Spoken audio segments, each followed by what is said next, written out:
آزادی کی کبھی شام ہونے نہیں دیں گے،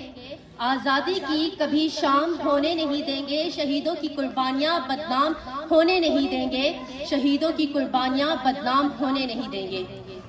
محترم اساتذہ کرام اور میرے ہم عزیز ساتھیو، السلام علیکم۔ آج مجھے جس موضوع پر لب کشائی کرنے کا موقع دیا گیا ہے وہ دراصل مجھ سے ایک بہت بڑا سوال کیا گیا ہے، کیا ہم آزاد ہیں؟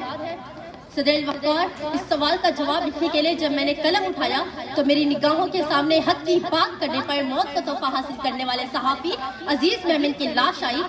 پھر میرے دل میں خیال آیا کہ ایسا واقعہ تو ہر ملک، ہر دیش، ہر مٹی، ہر وطن ہو جاتا ہے، لیکن پھر میرے خیالوں میں بچوں کے سامنے سڑک پر زیادتی کا نشانہ بننے والی وہ ماں آئی جس نے میرے قلم کو یہ لکھنے پر مجبور کر ہی دیا کہ ہم آزاد نہیں بلکہ ہوس کے قیدی ہیں، بلکہ ہوس کے قیدی ہیں۔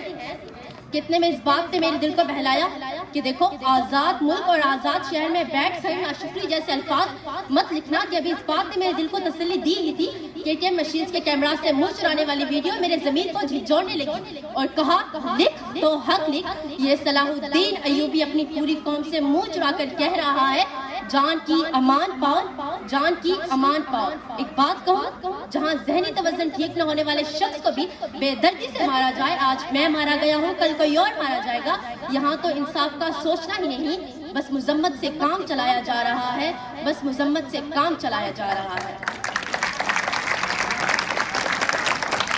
صدر الوقار، ابھی میں نے لکھنے کی جسارت کی ہی تھی کہ فلسطین، کشمیر، برما اور چین چنیا کے لوگوں نے چیخ کے پکارا، ارے اے بے خبر، تو آزادی کی نعمت سے آشنا ہی نہیں، تیرے تو اس موضوع پر لکھنے کی عمر ہی نہیں، تو آج آزاد ہے، تو آج لکھنے کو آزاد ہے، تو آج پڑھنے کو آزاد ہے، تو آج اسٹیج پر کھڑے ہو کر تقریر کرنے کو آزاد ہے، تیرے گھر کے مرد اپنی عبادت گاہوں میں عبادت کرنے کو آزاد ہے۔ چلو مان لیا کہ 20% لوگ معاشرے میں خرابیوں کی وجہ سے ناانصافی کا شکار ہوئے ہوں گے، ارے تم تو 9 شہر و فیروز کے مجمع میں کھڑے ہو کر ان کے حق کی بات اور آواز اٹھانے کے لیے تیار ہے۔ ہمیں تو یہ حق بھی نہیں کہ ہم مسجد اقصی پر اپنا پرچم لہرا سکیں، ارے ہمیں تو یہ حق بھی نہیں کہ ہم سری نگر کو اپنی ملکیت بتا سکیں، ارے ہمیں تو یہ حق بھی نہیں کہ ہم سری نگر کو اپنی ملکیت بتا سکیں۔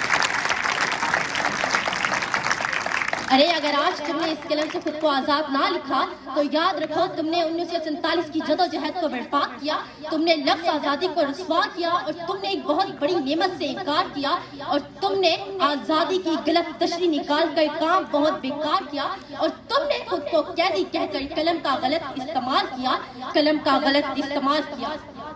صدر الوقار، یہ پکاریں، یہ چیخیں اور یہ آوازیں میرے سماج سے ٹکرائی، اور یہ سوچتے ہی میرا قلم نیچے گرا اور میں نے اس موضوع پر لکھنے سے انکار کیا، اور میں آخرکار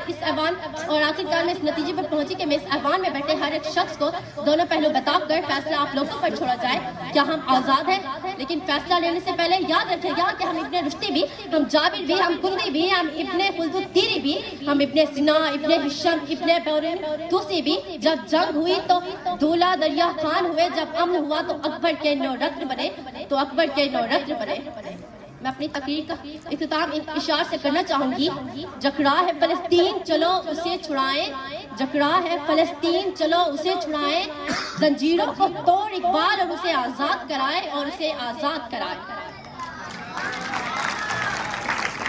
آپس کے مسلمان تفرقوں کو مٹا دو، آپس کے مسلمان تفرقوں کو مٹا دو، مل جاؤ سبھی، مسجد اقصی کو بچا لو، مسجد اقصی کو بچا لو۔ آپ کی سماعتوں کا